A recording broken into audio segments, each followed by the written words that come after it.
Bonjour, ça marche, oui. Bonjour tout le monde, moi je m'appelle Yasmine Yamaren et je suis la fondatrice de Mipi. Mipi, c'est une société de transport de marchandises que j'ai créée il y a 4 ans. Je vais vous donner les grandes stats de ma boîte aujourd'hui et ensuite je vous raconterai l'histoire qui m'a menée jusque-là. Aujourd'hui, mon entreprise, c'est plus de 300 personnes et cette année, ça sera un peu moins de 10 millions d'euros de chiffre d'affaires. Il y a 4 ans, quand je me suis lancée, j'y connaissais rien à l'entrepreneuriat et encore moins au monde du transport. Du coup, la seule chose que je voulais à ce moment-là, c'était finalement essayer de changer quelque chose que j'appréciais pas. Moi, pendant le Covid, le livreur, il venait taper à ma porte. Et ce moment de rencontre entre le livreur et moi, il m'agaçait. Voilà, je me suis posé 3 questions. Je me suis dit pourquoi le livreur, il n'a pas envie d'être sympa, pourquoi le livreur, c'est un homme et pas une femme, et pourquoi il vient me livrer avec un véhicule polluant. De ces 3 questions, j'ai eu envie de changer les choses. Et sauf qu'au début, quand on a envie d'entreprendre, on n'y connaît rien. Et je me dis, OK, comment je fais? Je pense qu'au début, il faut avoir l'humilité de se dire, j'en sais rien, il faut que je me fasse accompagner. Moi, j'ai été accompagnée par Les Déterminés, qui est une incroyable association qui a pour objectif de vous accompagner, quelle que soit votre histoire. Ça veut dire que vous n'ayez pas de diplôme, un diplôme, mais la seule chose que vous avez en vous, c'est d'y arriver, que le projet tient la route, il vous accompagne, le stand, il est là-bas pour info. Du coup, quand moi, j'intègre Les Déterminés, je me dis, Yasmine, tu as 6 mois pour comprendre l'écosystème entrepreneurial, comprendre les règles du jeu, et ensuite, il faut que tu y ailles. Pendant 6 mois, je commence, petit à petit, j'achète un camion, je vais livrer des sushis et des fleurs, et petit à petit, l'histoire, elle commence à se faire. Et en fait, ce qui est hyper important dans l'écosystème entrepreneurial, c'est de comprendre les règles du jeu de votre secteur. Moi, j'ai eu l'humilité de me dire, en fait, Yasmine, si tu veux changer les règles, il faut déjà commencer à suivre les règles de ce secteur-là. Et en fait, les règles, c'était de se dire, OK, personne ne me connaît, c'est un secteur où il n'y a que des géants, vous les connaissez tous, les Chronopost, les FedEx, les UPS. Comment je vais faire, moi, Yasmine, pour faire en sorte qu'on entende ma voix de celle qui ne connaît rien au transport? Donc ça, c'était la première chose. Pour se faire connaître et entendre, il faut être différent. Bon, déjà facile, j'arrive avec mes talons aiguilles. En tant que femme dans le secteur du transport, il y a déjà un décalage qui se fait entre moi et l'écosystème. Donc j'arrive à attirer l'attention. Donc quand j'attire l'attention, depuis tout à l'heure, je me dis, pourquoi il regarde en haut? Ok, d'accord, il y a ma tête. Du coup, j'arrive à... Non mais je me suis dit, qu'est-ce qui se passe? J'arrive à attirer l'attention. Et en fait, je comprends la force des réseaux sociaux et j'ai entendu, il y en a plein d'autres qui vous en ont parlé. Et en fait, je me dis, Yasmine, commence à raconter ton histoire. Et au début, quand je raconte mon histoire sur les réseaux, c'était sur LinkedIn principalement, au début, j'ai 1 like, 2 likes, 5 likes. Et il y a quelque chose de très frustrant parce qu'on a l'impression qu'on se parle tout seul, enfin, on se parle tout seul et qu'il n'y a personne qui nous regarde. Donc je me dis, OK, c'est pas grave, tu lâches pas. Et en fait, je n'ai pas lâché et je répondais à tous les appels d'offres possibles et imaginables. Et là, j'envoie une appel d'offres à un géant du e-commerce, le plus grand e-commerçant mondial. Et là, il y a une nana qui m'appelle, elle me dit, écoute Yasmine, j'adore ce que tu fais, mais clairement, tu ne corresponds pas aux critères. Mais voilà, c'était pour te dire trop bien. Je lui dis, non, mais je ne veux pas entendre ça, c'est impossible. Il faut me dire, c'est quoi les critères? Du coup, elle me donne les critères et je lui dis, s'il te plaît, laisse-moi 1 mois, reviens dans 1 mois et j'aurai tout réuni. Du coup, 3 semaines après, elle me rappelle et elle me dit alors, est-ce que tu as réussi à réunir? Donc, il y avait une somme d'argent, tout un process. Et je lui dis oui. Elle me dit OK, tu as 4 personnes à convaincre. Et si tu arrives à convaincre ces 4 personnes, eh ben, tu auras le contrat. J'arrive à convaincre ces 4 personnes. Et là, il y a 3 ans, parce qu'il y a 3 ans, j'étais encore toute seule. Il y a 3 ans, j'arrive à signer le premier contrat où je peux recruter une 30aine de personnes.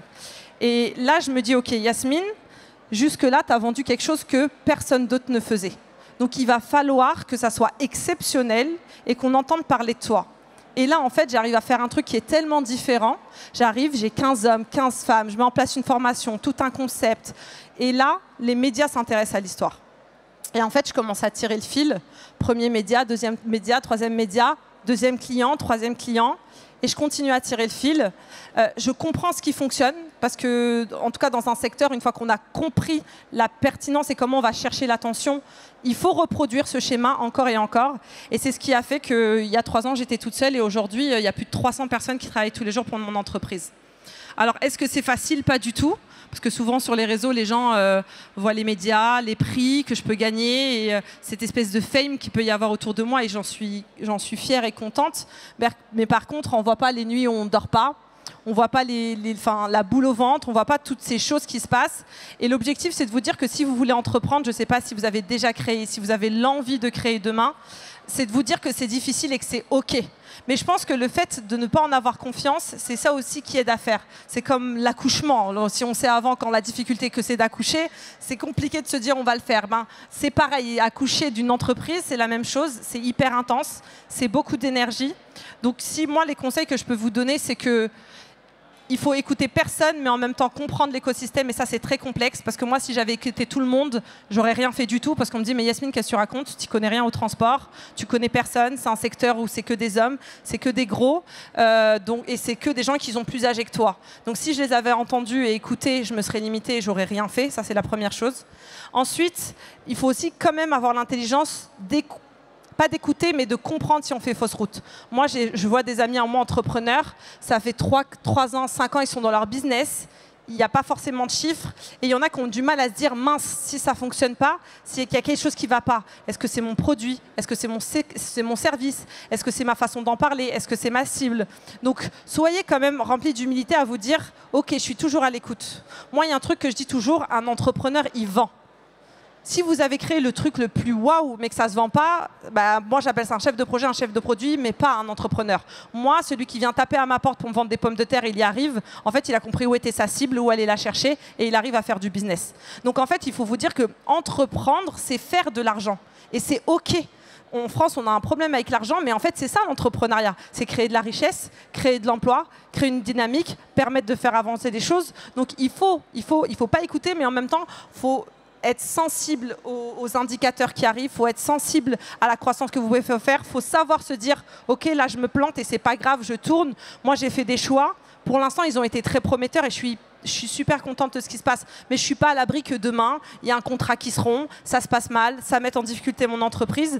Et je pense que le fait de savoir être à l'écoute de son économie, c'est hyper important. Franchement, il y a un truc, j'ai entendu beaucoup dire il y a un schéma, il y a des choses à faire. Moi, je pense qu'il y a autant d'histoires entrepreneuriales qu'il y a de personnes. Vous écrirez tous votre histoire, vous allez tous comprendre votre façon à vous, votre sensibilité, votre façon de fonctionner. Moi, je sais que j'ai eu la mienne, elle a fonctionné pour moi et tant mieux. Potentiellement, celle de certains de mes amis qui cartonnent, j'aurais fait la même chose qu'eux, ça ne serait pas passé correctement. Donc, la seule chose que je peux vous dire, c'est croyez en vous, lâchez rien. Je vois pas mal de femmes et je trouve ça vachement bien, les filles. On ne lâche rien, il n'y a pas de plafond de verre, on explose tout, on y va. On n'est pas assez dans les stats. Les hommes, j'ai rien contre vous, mais force à nous, il faut qu'on continue. Moi, je sais que j'essaye de féminiser le secteur du transport. Dans le secteur du transport, il y a moins de 5% de femmes sur les routes. Chez MIPI, il y en a entre 35 et 45%. Les femmes, on va les chercher. Merci. Les femmes, on va les chercher, on leur dit, les filles, vous êtes capables de le faire. C'est un camion, c'est des colis qui font moins de 7 kilos. On a le permis B, on peut le faire. On a plein de nos managers aujourd'hui, c'est nos premières livreuses aussi, donc il y a une carrière à faire chez nous. Moi, tous les matins, je me lève. La seule chose que je me dis, c'est que je veux continuer de grossir, mais je veux que les gens qui sont dans ma boîte, ils se sentent bien. C'est pas tous les jours facile, mais je lâche rien. Il me reste 10 secondes. Ravie d'avoir passé ce moment avec vous et au plaisir. Au revoir.